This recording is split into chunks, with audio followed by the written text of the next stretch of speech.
শুভ দুপুর বন্ধুরা। আজকে রুমা রান্নাঘরে ডিম চিংড়ি বিরিয়ানি হচ্ছে। এই চিংড়ি মাছ কেটে বেছে রেখেছি, আদা রসুন আর টমেটো দিয়েছি, এটা বাটবো। আর এটা দিকে আলুটা ভেজে তুলে নিয়েছি, এবারে ডিম ভাজবো। এবার চিংড়ি মাছটা ভেজে নেবো।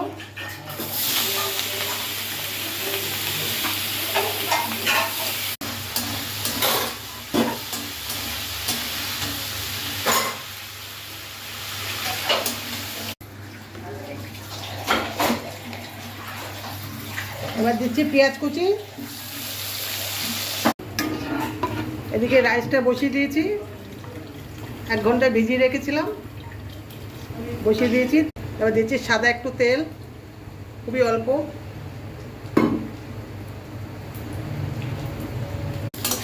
যে পেঁয়াজটা ভাজা ভাজা হয়ে গেছে, আর এখানে আদা রসুন পেঁয়াজ আর টমেটো বাটা দিয়ে দিচ্ছি।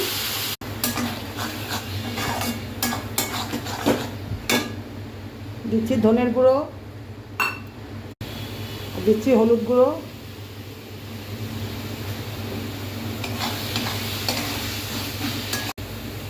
এবার আলু আর চিংড়ি মাছটা দিয়ে দিলাম। স্বাদ মতো নুন দিচ্ছি।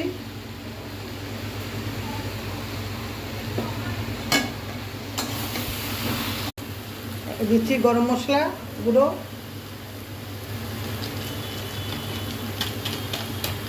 ভালো করে কষিয়ে নিয়েছি, এবার একটু জল দেবো।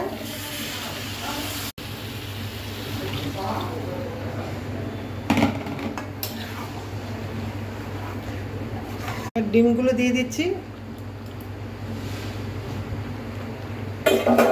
এবার 10 মিনিট ঢেকে দেবো। দিচ্ছি স্বাদ মতো একটু চিনি।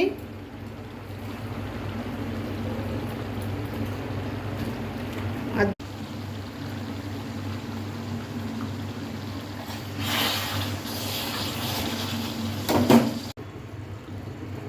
এদিকে ভাতটাও হয়ে গেছে, একটু বাকি আছে। এটা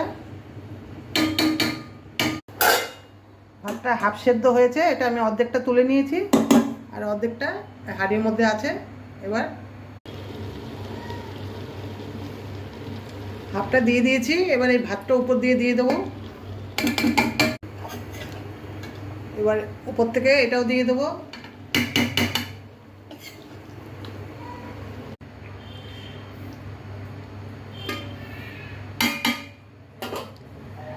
তরকারিটা আমি 2 ভাগে ভাগ করে